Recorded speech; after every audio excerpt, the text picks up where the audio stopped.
Hello, everybody. This is Sree from BizBuzz. What matters the most in your business? Sponsored by My Work Belt. My Work Belt is a all-in-one software, particularly catering to service-based small businesses. If you have not checked it out, check it out. And today we have a guest, Craig Andrews. Craig Andrews is the principal ally at alliesforme.com, who are a master in marketing high trust, high ticket items. So if you're one of those, check them out, alliesforme.com. Craig, how are you doing today? Sree, I'm doing wonderfully. How about yourself? I'm doing great.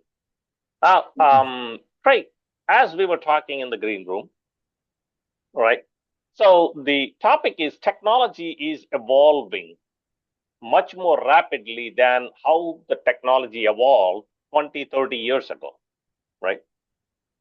Now, when you come to the organizations, any small business, there is most likely there are generational gap in the staff, right? Hmm. Sometimes there are senior people who are stuck around and then continue growing with the business, and new blood is coming in. So there is no way any company will continue survive without having a new blood coming into the organization, Right. right? Now, at the same time, these days, without adapting new technology, it will be a very, very challenging for small businesses to continue surviving. You can Yep. only go so far. Now, the technology adaptation has its own challenges in adapting when you have a mixed age group of staff. What do you foresee that a business owner should think about before they bring in a new technology or adapting a new tool into the organization in that perspective? Well, and I think there's two ends to bound that. Right. One, one is I I think there's wisdom. Let me just kind of set Stage. the expectation. We're talking about organization wide. We're not talking about some small part of the organization. Right. But when we're talking about the entire organization, I would say you want to be a fast follower rather than an early adopter. Mm-hmm. Now, maybe you can have a small group in the organization that's early adopters to kind of test out new technology. Yeah. But broadly, I think you want to be a fast follower. And Mm-hmm. let me give an example. Uh, 16 years ago, I was talking to a venture capitalist about this idea of a home theater PC. Mm-hmm. Yeah, there was this new thing where they were combining a PC with a, kind of like an amplifier. Yeah. And so it was a early way of bringing the internet and entertainment And together. entertainment together. Yes. You could hook it in, it would replace your stereo and it would hook into the system. Yeah, I And so remember when I bought my Dell computer, it came with a subwoofer. I was wondering what the hell subwoofer is doing with the computer. yeah, yeah, and they had home theater PCs that looked more like a stereo amplifier or a receiver than they Yes. did a PC. And so I thought, hey, this looks really exciting. That I could see this being the future. And so I talked to a venture capitalist Yeah. and asked him, I said, what do you think? He said, no. He said, that's no, no, no, no. Don't waste your time. Ah, Well, he was right. He was right. Now, yeah. if you look at all the components, you had internet Right. plus some type of computer. They seem to belong together. Maybe that's the future. Well, it turned out that the future was more something like Apple TV. Mm-hmm. That's, a small little box Small or little box. Roku or a variety of these other things. And so, fortunately, that venture capitalist saved me from a lot of heartache because I would have invested a lot of effort into something that just didn't have legs. Correct. So, when these new technologies come out, most people are not able to determine. And I'll just say I've believed in a number of things that never took hold. Yeah. And so you don't want to jerk your organization around saying, hey, we're going to adopt this new technology. I believe it's the future. You want it to have some level of market adoption before you spring. Before you bring it into the organization. So you already know there are some people tested it, vetted it, and now you can rely on it. Yeah, and I would say that you probably want to wait until you're getting around 15 to 20% market adoption. Mm, you're right. But once you hit that point, you want to start moving, pivoting quickly. Mm, And that's what I mean by being a fast follower.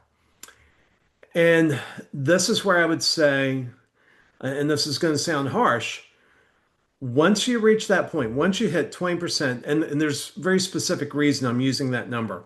If you look at the curve of adoption, it's like a bell curve. yes. And you have pioneers and early adopters that make up 16% of the From market. zero. Yes. Bell curve. Yep. Then you move into the early majority, then the late majority, and then the laggards. Hmm. And what somebody said about the laggards, the only reason they have a touch tone telephone is they can't buy rotary phones anymore. True. But once you get to that point where it's entering into the early majority, Yes. okay, you have a proven technology that will take hold. Yeah. And and so let's, in the context of ChatGPT, Hmm. we're at that early majority. Yes. And what I would say is I don't care how old you are in the organization, it's time to learn the new technology and adopt it. And love it. Yes. And and I think organizations have two options there. And a lot of it depends upon the character of the organization. One character is survive or die. Hmm. Okay, this is where we're going. It's time for you to figure it out. If you can't figure it out, maybe you need to find a new place to work. Right. Uh, the other perspective is, okay, we have these people, we have some folks that are really valuable to the organization. We want them to learn the new technology and adopt it. And in that case, I would invest in regular training until it becomes secondhand. Because Correct. sometimes, and let me give the example of my wife. When, it was probably about a year ago or a little bit less than a year ago, she's like, I needed to sit down and learn ChatGPT.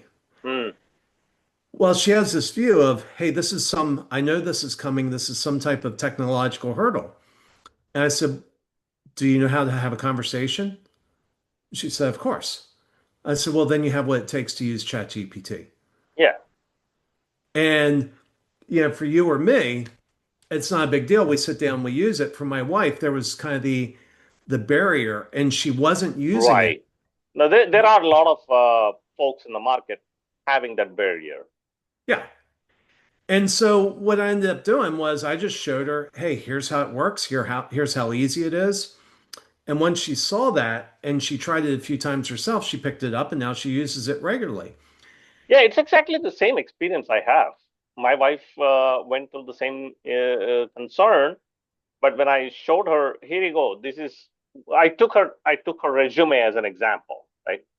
You dictate what your strengths and what are you looking for, and then provide the prompt, and it gives you a resume. She was blown away by what the output is. Yeah. Then now she's comfortable with using it. Yeah. And so for organizations, right now, if you're not using ChatGPT, you're falling behind. We've entered the early majority. Yeah. It's not And necessarily just ChatGPT alone. Any artificial intelligence tools right. that you can adapt. Yeah. And so it's time, if you're not adapting, you're falling behind everybody else.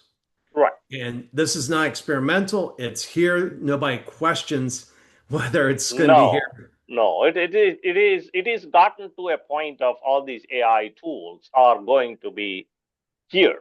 It's like the same thing. We went through this experience just about 25 years ago. When the search engines came in, there was Alta Vista, there was Google, and there was Yahoo, and there are a whole bunch of search engines came into the market. Right. Not everybody adapted in the beginning, uh, but certainly after a few years, there is no other way to do anything other than doing the search. Yep. And And now it got into the point of the word Googling is became a word or verb in the dictionary. yep.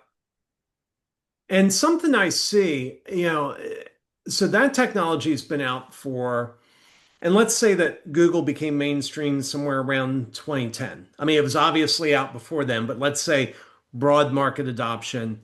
Right. Let's just say 2010. We could argue whether that's the right date, but Yeah, let's yeah, yeah. just lock in on that. I see people still today that when they have a question, they may say, come to me and say, "Hey, how do I do this?" And my very first question is, "Have you asked Google?" Yeah, yeah. Well, no. I'm like, okay, you're 15 years behind where you should be. If you have a question, the first thing you should be doing is going to Google, or I use Bing. Bing has Yeah, yeah, become yeah. very good, and say, how do I do this? If you're Oh, the going to Google is actually doing Googling. Google search is no longer no longer the way to go. It's actually using the artificial intelligence methodology. But that's one of the reasons Google actually integrated the AI into the search engine. Otherwise, they know search engine is going to die. right. Yeah, and I guess the point I was trying to make is if you're still asking your colleagues or your boss, how do I do this? You're 15 years behind, minimum. You should either be using Google, Bing, or AI to ask Yeah, those questions. And but I see people today that still say, "How do I do this?" And my very first question is, "Have you Googled it?" yeah. Or AI, I don't care. And so So the now that the point is like as an ownership group or a business owner, when they want to adapt a new technology, they certainly have to look at their demographics of their own organization, right? What age group, who is open to adapt the new technology right away, and who is open to reject the new technology coming into the market or into the organization, and who is in need of holding hand for a few days until they become used to the new technology. yeah.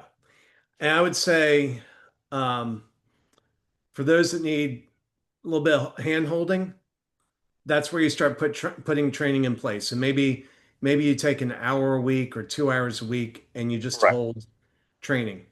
For those that are resisting the new technology, I think you have to sit down and talk with them and say, this is where we're going. Yeah. You need to decide if you're going to be a part of where we're going or not. Right. And it may mean losing somebody who's been valuable to your organization. But if they are still, if in 2025, they're still asking, hey, how do I set this on my iPhone? Or how Mm-hmm. do I do this on my computer? And you say, have you asked Google or Right. AI? And they come back and say no. They have become an anchor, and not in a good way to your organization. They're holding you back. Right. Now, And the ownership group has two choices to make. Either you sit down and have a difficult conversation with them, and of course, you need to offer help. Sometimes the staff may not ask for help. They right, may have a challenge, difficult time to ask for help. Hey, I'm falling behind on adapting the technology. I need some help. right.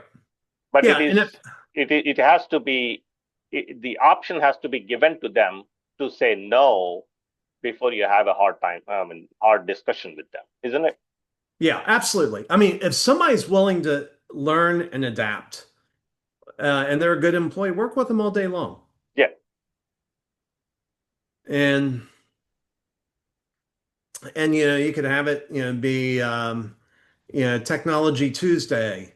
right. Um, hey, during lunch on Tuesday, we're gonna sit down and talk about, we're gonna use this hour to talk about the new technology and Okay, adapting it. excellent.